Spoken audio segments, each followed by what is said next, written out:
Well, it started out like that, but towards the end, I am gonna focus on only 4 countries. So, this is a slum in the city of Lima. It's outside of the city of Lima. So basically, they just built on the mountains, and there's no running water, no infrastructure, nothing. The IDB estimates an annual gap in development financing for Latin America and the Caribbean is $650 billion.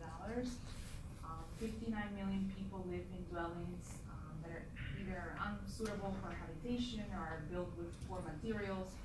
They just lack the basic infrastructure and services. And 2 million out of these 3 million households that come up every year in Latin America are forced to settle in these settlements because there's no supply of adequate, affordable housing. So some of the reasons for the crisis, first of all, decades of government corruption and economic instability in Latin America.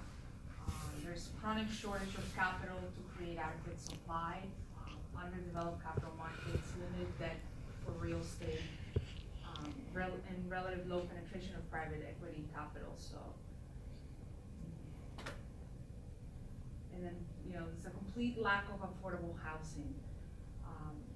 There's a substantial number of families in the region are being priced out of formal housing because of low income, inadequate land development, limited credit, insufficient investment in affordable housing. There's a huge demand for low income housing in Latin America. It's an underserved real estate market, and there's really no government programs. The private sector does not build affordable housing just because it's simply not profitable to them. And then I explore some of the solutions. First of all, we need a well-functioning housing market that provides adequate affordable housing with legal property titles, access to basic services, also mobilization of private resources to increase the housing supply. In order to attract private sector investments, the government must facilitate and implement incentives for mixed land development, improve regulations on titling, mortgage financing, explore options that go beyond home ownership to include renting and more efficient building techniques. Basically, one of the biggest problems in Latin America that does not have a well functioning housing market. For example, there is no rental market in Latin America. First of all, there's no supply, and also the laws don't incentivize anyone to rent or people to rent their homes because there is no laws that can like here, like where you have evictions and all those stuff. And then I'm gonna narrow it down to these 4 countries, just because there is hope in Latin America, in Brazil, Mexico, Colombia, and Peru. They have grown GDPs. The economies has been doing well for the past 2 decades. There are problems like in any other Latin American country. However, they have the long-term demographics and economic and political trends that support sustainable growth, and there can be some form of investment opportunities there.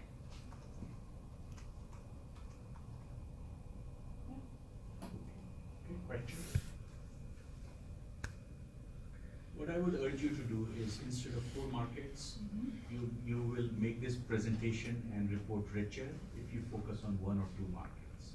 Okay. Because if you expand a lot, there's, of the 4 markets, which market do you think you have the most understanding of? Peru and Mexico. Peru and Mexico. So maybe maybe what you want to do is, see, Mexico has an industrial strategy. Because of NAFTA, it helps Mexico. Peru may not be that advantaged because of this. If you see the Chinese model of providing housing is people are a factor of production that are brought to the periphery to create new cities, and new cities are created because they want foreign direct investment. So they create all the wherewithal of the factors of production that are required and offer it to the investor that comes in. Is there a viable strategy like that where you can utilize the existing people resources associated who are in these, communities, in these favela communities, to create employment for them? Because unless you create employment, it's going to be back to the same situation. So, looking at from that angle, is there something that Mexico did differently that Peru could learn or adopt from? Number one. Number two, obviously you hit on the land rights, ownership rights, compare and contrasting the ownership rights, the financing structure in place in Mexico relative to Peru. If you look at these 3 or 4 dimensions and contrast it across these 2 markets, you will be able to do a lot rich job. And maybe if you do that, then perhaps later next project or somewhere you can look into Brazil and Colombia also, right? By looking at Peru, you'll be playing on your strength. By Mexico, where is Peru on this? Mexico is there, right? Colombia and Mexico are more comparable. Brazil, you can also compare Peru and Brazil, right? That's another way to compare it. I think I could do Peru and Colombia since they're kind of younger markets and it somehow have very similar issues. Sure. That's fine. Similar issues, different solutions, right? Or similar issues, similar solutions. But I would, it should, from here on, it should become increasingly more analytical, right? Obviously, the problem is there, and you will identify what the underpinning of the problem is, and the different approaches that could be utilized to solving that. Think of yourself as the next president of Peru, and say, if I were to come to power, these are the policy structure changes I would like to make in this market to make this problem, minimize this problem, right? And have the confidence to just throw it out there. Other thoughts? Yes, Mr. Taylor? Yeah, I'm just curious how you found out, or what made you think that there was an affordable housing shortage in these places? It's funny. I used to work in banking, and I used to manage money for ultra high net worth families in Mexico. I hated doing that, so my whole reason for changing careers and coming into real estate was because I wanted to develop low income housing for Peru. I'm Peruvian. Okay. And we've done some projects in Peru, some housing projects. However, when I approach companies, investors from the US to come and do low income housing, they just told me point blank, there is really no incentive for us in that market. So that's when I started investigating the housing shortage and to be able to attract people so they can come and see the opportunities. However, what I want to do is low income housing, but without these policies in place, you're not going to attract foreign capital. What are the elements of these policies? United States, they have an approach to affordable housing, right? They provide. Maybe some elements of that are amenable to be utilized in Peru. Right? Now, the thing you will always, not just affordable housing, even in regular real estate investments, to convince a US investor to go invest in Peru is going to be a big task. Yes. So, however, you do have, I don't know if you're familiar with Paladin. I know Paladin. Paladin has, a big footprint in Lima. They have a lot of projects, and they come in and they form joint ventures with already existing developers there, and they build for the emerging middle class. right. So I feel like the returns are there, the demand for housing is there. However, they don't make any money doing low income housing. So Yes. they won't do that, they won't. Yeah, they won't do that. They are going after the big market which is out there and the easy market, right? Yeah. If ultimately that is your interest, which is fine, you can do and analyze a couple of projects which are similarly catering to the large market. But if your intention is this, which is affordable housing, you want to really go and solve the problem here, then if I want to solve my problem, I have to be strong myself. And when I'm strong and others see that I am strong, then they want to align with me. So it is more a problem of how Peru is going to solve this problem. What are the learning experiences for Peru? From again, going back to the policy objectives, how do you land ownership, land usage, other examples in other countries where this has been done, like you were asking the question of Anmol the other day about Bombay, how people have been relocated and brought back.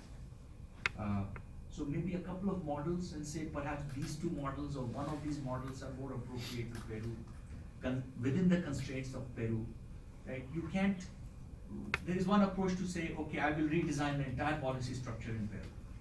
Fine, right? That's a presidential approach. Or you can say, I have to get to that full redesign of the policy to make this work, but the incremental steps will be these. And this example fits with this incremental step. Right? So I'm just trying to say is you have to limit the big. Right? Otherwise, So broad, otherwise yeah, by the time yeah. you have to submit it, you'll realize you just can't do it. Okay, yeah. Yeah. And take something simple, tangible, and deep dive into it. So when you come out of it, you are the one who understands everything about it. And then when you go and meet some people for this, they will, if they get a sense from you that you understand this something deeply and it resonates, that conversation is very rich and different than when it is superficial at a wider range. So, yeah. But I like the topic, it's going to be interesting. Maybe we should talk to Anmol also. Yes, absolutely. Well, I think in India there are some form of government incentives for the developers to go in and do this in the slums. Yes. Right? Which Peru does not have. There are reports by the World Bank, the United Nations, and McKinsey on affordable housing solutions across the world. I'll dig it out. If I have it, I will give it to you. I'll send it to you via email. And if it's too big a copy, then I'll probably give it to you in a USB drive. Okay. But it's worth reading for this week. Yeah, absolutely. Thanks. The slum on the first page is really pretty. Wasn't it? Yeah, very Find a home colorful. for Carter. No plumbing. Yeah, That's the good. plumbing That's so would be an good. issue. And getting up there every day, it's probably. The Chinese have done a wonderful, you go to Chongqing. Chongqing is a hilly city. There are lots of housing which is dilapidated. So what they did was, they kept the housing and they built some train station in it. And they put a nice facade on it. And you see a train it goes inside the building and comes out of the building. Huh? I mean, it's amazing how they get creative Yeah. in those areas, yeah. And the Chinese don't have a monopoly on creativity. The Peruvians too can be creative, right, Mr. Shi?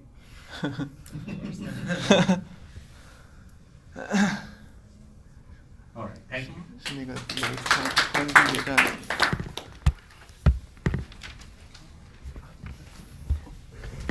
Sorry.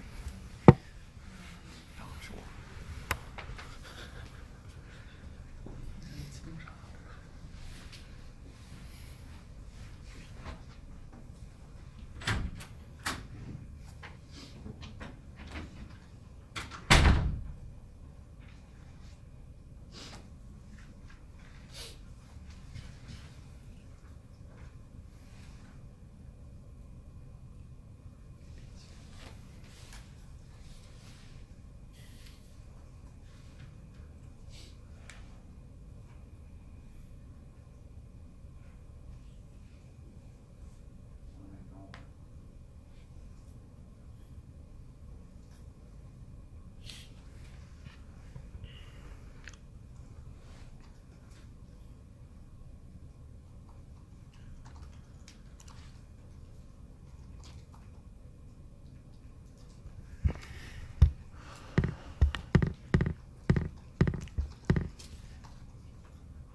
Okay. My presentation is on a prospective business plan that I'd like to, it was started as a research project into ground leases. I've worked on negotiating a ground lease in Crown Heights area of Brooklyn. And I think that they're an interesting instrument and could be utilized for, as a financial instrument more robustly. And so this was kind of a research project that turned into a bit of a prospective business plan, and something that I may want to do further down the road. So what is a ground lease? It really is, you're renting, you own the land as the owner of a ground lease. You own the land and you're renting out the ability to someone else, or the ability to build on that land, or own the building that sits on that land. Typically, there's a lease rate based on the land value, that you'll be, as the owner of a ground lease, you'll be paid on an annual basis. And all of this is negotiated, and we'll go into some of those terms. But typically, depending on the area, the lease rate is anywhere from 3 to 6% of the land value. And so that's really a coupon as the ground owner, it's a coupon that you'll be clipping every year. So I kind of touched on a bit of this. My idea would be to, why not have a business where my business is, as a fund, is owning a bunch of land and leasing off the ability to own a building or develop a building to a prospective developer or a traditional owner of real estate. My theory is that a developer, owner of real estate, is really interested in owning something that's income producing into perpetuity. And the land in and of itself is not income producing. So why not have a business where I'll allow the developer or building owner to maximize their return on the actual asset that is income producing? I haven't really touched on these, but this is some of the benefits of being in owning a building that you're leasing the land from. So yes, you are paying rent each year, but you're minimizing the upfront acquisition costs, and you're maximizing your returns by minimizing the upfront costs. You also are able to deduct the ground rent from your taxes, which is beneficial to a building owner. And for a landowner, it's a steady stream of cash flow. Part of my theory is that as a landowner, my asset is appreciated in value based off of the really macroeconomics of wherever this property is located. So what I mean by that is, land in Midtown Manhattan, is the value of that is really driven by the economy of New York, population growth of New York, and less so of what is actually ends up being built on it. Part of my theory is that I guess I'll touch on this here, is these are all kind of the elements of ground leases, and these are really highly negotiated documents, and they tend to be negotiated between someone who owns land and someone who is in the business of real estate development or real estate investment. And there's kind of a difference in maybe sophistication, so to speak, and maybe there's a slight there can be a difference of for the ground owner, this may be their primary asset that they own or something like that. So can be, a lot of pressure on owning, on this, negotiation. So what ends up happening is that as the landowner, they try to kind of play into the development of the land and get the value that is the enhanced value from that happening, and we'll look at it less of, this is land and I can generate some income off of this. So what I'm trying to say is, if you own land in an area that isn't fully developed, that's not Midtown Manhattan, you own it, and you want to, over the life of this ground lease, you want to get the value that this area that may be in the path to progress, it's difficult to put that into a ground lease. And how that's kind of put into ground leases is something called a fair market value reset, which at a predetermined time, and this is all negotiated, and every ground lease is different, but there may be, year 30 of a ground lease, determined that an appraiser comes and revalues the land, and then the ground rent is readjusted for that new appraised value. And what ends up happening is that that's great for the landowner, because in most cases their rent will be bumped up because of that. But a developer doesn't like that, or the building owner doesn't like that, because they're gonna have to pay more in rent. And on the other side is a lender doesn't like that, because there's kind of uncertainty in the amount of ground rent that needs to be paid. So my theory is, why don't I try to do away with as much of that uncertainty and have a ground rent that's readjusts for known changes in value, so the readjusts with inflation, so it'll be inflation protected. So I kind of have to delve into what that would look like, but those are just some of the ideas. These are some of the comments that I could kind of touch on this, but common issues with ground leases. So there's those fair market value resets, which I kind of covered on, which are highly negotiated and kind of a pain point between the ground owner and the ground lessee. And then at the end of the day, this ground lease needs to be, and the building needs to be financeable. So my business plan will focus on how can I enhance value for the building owner so that they can get the financing that they need, while also enhancing value for myself.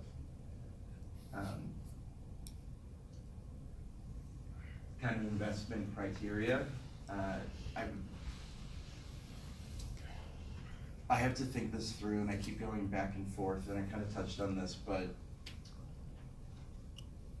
it's great to do a ground lease that doesn't have a fair market value reset in, an area that's already fully developed, like I keep saying Midtown Manhattan, but something that's, the value is kind of plateaued, is what I'm trying to say, versus doing a ground lease and not having these fair market resets in a market that's kind of like a secondary, tertiary market where value of land, is a little bit more steep in terms of growth potential. So I have to determine what's the best approach for me, as, it's probably lower barriers to entry to enter a secondary market where real estate values may be lower than in the primary markets. So I'm juggling between those two options. I think I'll end up deciding on a secondary city, and probably end up having some inclusion of fair market value resets, but I need to come up with a method where it's amenable to scale with, a host of developers or owners of land, and then so that they can get the financing that they need. Who would I target to raise money from to execute this strategy once it's fully developed? Is I probably focus on money that's safe, that are focusing on cash flowing. There's limited capital, there's limited growth in my cash flow. It's all really income generated, so I view it as safe. The risk is that the owner of the building or developer flops or goes bankrupt, and so that's really the risk that it can be underwritten. So, and then I would raise it from high net worth individuals that are looking for another cash flowing revenue source. And I think I touched on these a little bit. But yeah, so that's my idea. Questions? Jim? So, there's a lot of real estate families that own, actually, families in New York that own a ton of ground in Manhattan, and for them it's an annuity, that's why they never relinquish the fee interest. But your strategy, it's a little bit risky because you're basically making land bets. The way that you add value to a developer, and a lot of attorneys have made a lot of money doing this, is just by acquiring parcels of land and then doing the entitlement work for development. Cause then for a developer, it's turnkey. You know, you're giving them a piece of dirt that already has approvals, and you create that value. So that's something you should probably look into. I just came across a group that had bought an asset from me in my prior life, and these guys had made a fortune doing that. They were just attorneys. Yeah. But they knew the process, and they could go through those entitlement hurdles pretty quickly, and they understood, you know, good parcels of land. So that's probably how you could create value, just for a potential buyer of or I should say ground lessee. Yeah, and I could even, doing that maybe part of the strategy is, I do all that entitlement work and then Sure. end up ground leasing it Yeah. myself. That's where you capture the real value. Mhm. Yeah. And also, what will be most interesting, if you come to me with this pitch, I like to ask Carter, show me what are the 4 or 5 different investments that you have that are representative of you, like prospective investments. I want to see your pipeline. If I were to invest, what is the structure of the investment I would be investing in? So for you to demonstrate 2 or 3 different examples of your pipeline, which is, you believe is, you know, readily doable. If I gave you the money today, you could take that money and you could deploy those investments. You know, that level of comfort should come across in the business plan. This is my deal pipeline, and this is the economics of each of these transactions, and keep it simple, right? First phase, you know, target market strategy. Second phase, what is the value add? Would that be through getting the approvals and the entitlements? And third phase, what kind of an annuity you would create through the selection of the parcel itself, right? And then how does your stream of cash flows or the return on investments, how is that competitive against other options that are available? And why would there be an appetite for a specific investor group as to have an interest in this kind of model?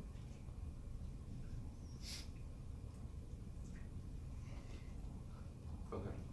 And here's the question to ask, what Kevin was saying is quite fair. If high net worth, if families own this kind of annuity, right?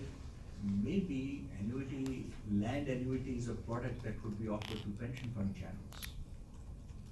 Why hasn't somebody explored that yet? Right. How much leverage do you get on land like that? I don't know, leverage you can get based on your cash flows. Yeah. Yeah, which is another element of this is, if I own a bunch of land and I'm getting this ground rent, I can end up going to the capital markets and getting financing from that, and so. That's true. Yeah, another way to add value, right? Yeah. I'll be very interested if we don't look for the final version of this. Yeah. This is still a lot of work to be done. All right, thank you, Bharat. Thank you.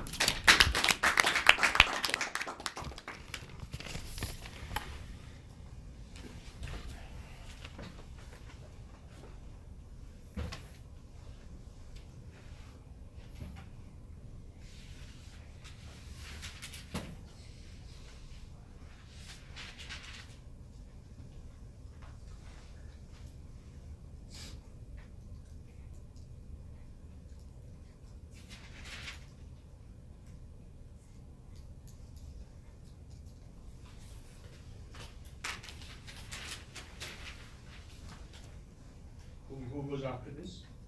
Pick him up next. Or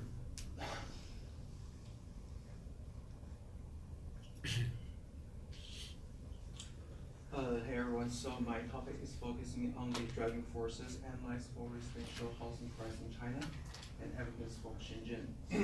So this is academic research, but yeah, so for the academic research is a quite large topic, but it's just a preparation, foundation for my future capstone. So the reason why I choose this topic is right now China is pushing more and more rural residents into cities to foster a new consumption class to achieve this ambitious plan of modern urbanization. So one of the most typical character of urbanization is to relax the Chinese residential registration system. We call it hukou system, and how this great migration could give any effects on the housing price in Chinese real estate market. So for the second, the housing sector has privatized with reforms in the end of 1980s and the 1990s.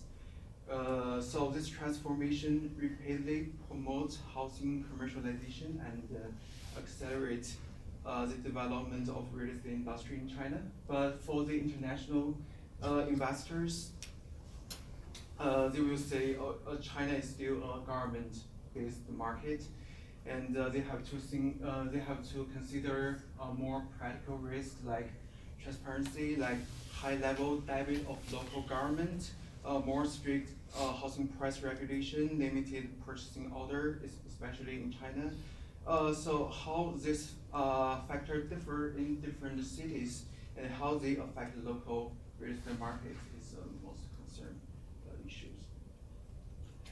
And the third one is in my other courses, the professor always let us use indices to track the real estate market by different countries. So for example, I'm wondering if the population factor has more effect, let's see, residential income. So I just roughly estimate these factors and without quantitative methods. So in this research, I hope I can make some model and try to compare different factors. And I use a case in Shenzhen. So this is my research outline, and the black one I almost done. The gray one is still in progress. So,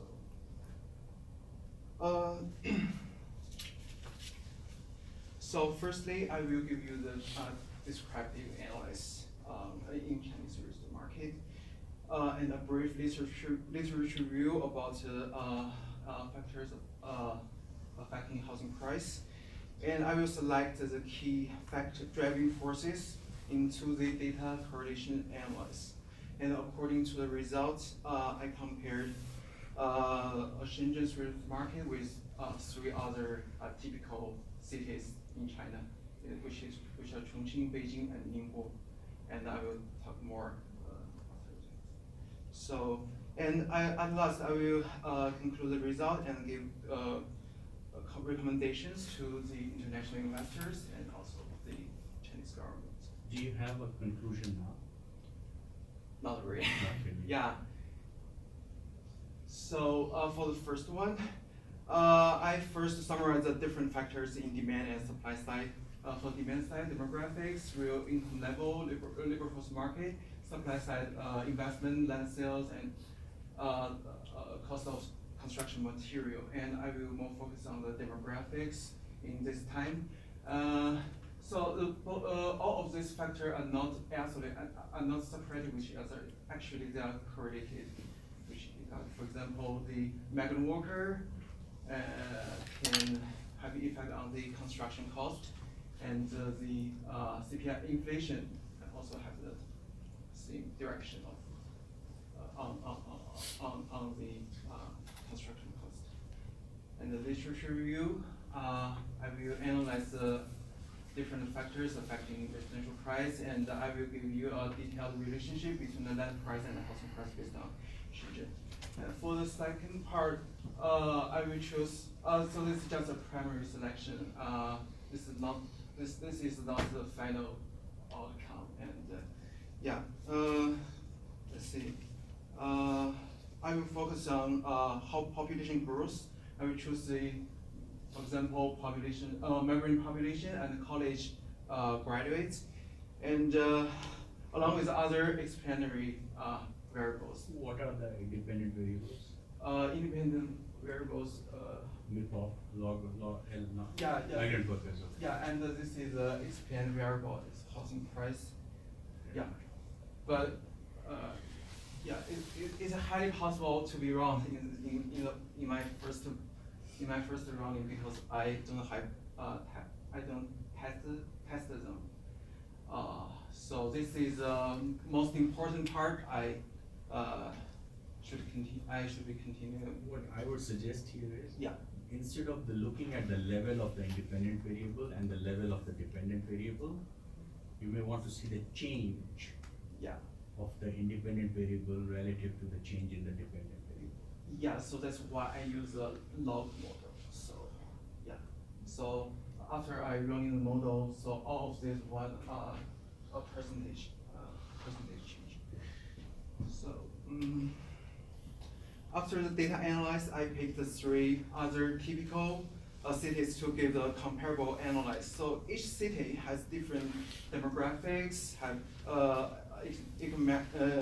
economic performance, different location, different public finance, and I selected Chongqing, Beijing, and Ningbo. Actually, these are not a random selection. I just want to control the variable. For example, for Chongqing and Shenzhen, they both the regional centers, and I can controlling the variable and continue to compare other variable factors. For Beijing and Shenzhen, they are the top tiers in China, and for the Shenzhen and Ningbo, they are the first. They are the first open cities after the reform, so that's why I select them. And this is a chart that showing different information like physical revenue and the expense, like economic performance, demographics, and I haven't compared right now, but I just collect the information. For the next step, I continue to do my work in section, second section and the third section. And in this project, I would like to get how to compare different factors affecting housing price and how to apply them into the local real estate market analysis, especially in Shenzhen. So in the future capstone, I would like to include more cities into my analysis, use a different model, which is panel data. That meaning different cities in different time period, and in this way I can include the land policy. I can include the regional distribution, and yeah, including public finance. That's my direction. Okay, questions?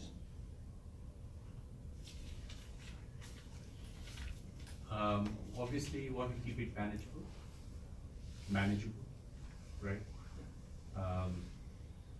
And what I'm hoping to see is a discussion of the underlying, not just the data, because data could find relationships, but the critical analysis of that relationship. Why you believe that relationship holds, right? In explaining the price changes in these cities. If your focus is in the capstone to do a development project, are you in the development track? Yeah. Yeah? Yeah. Why did you say that with a big sigh? So let's say, for example, the city that you want to do the development is in Shenzhen, then I would spend a lot of time and effort on the Shenzhen analysis, right? Yes. Taking information, you want to move away from that and critique the information in depth and produce some recommendations out of it, right? As if you are the mayor of Shenzhen. What would you do to stabilize housing prices? What is the impact of stable housing prices in overall structure of the city and the revenue generation capacity of the city, or to release new land into the city, right? Because ultimately land pricing should have some correlation with the price stability also. Yes. Yeah, so this time because Shenzhen is not, so for Shenzhen's fiscal policy, Shenzhen's fiscal revenue is not highly dependent on the land fiscal policy. So this is a special case in the in Chinese cities. So most other Chinese cities are highly dependent on the Sure, yeah, sure. land. Yeah, I mean, that is, other factors like this, right? Like, there are geographical constraints to the city that may have some kind of an impact. It'll be very interesting to see how you do the analysis, very interesting. Other questions? Okay, thank you. Who goes after Warren? Wow. I am going to definitely send Taylor because he's the polite one here. Oh. No, Taylor will go after you.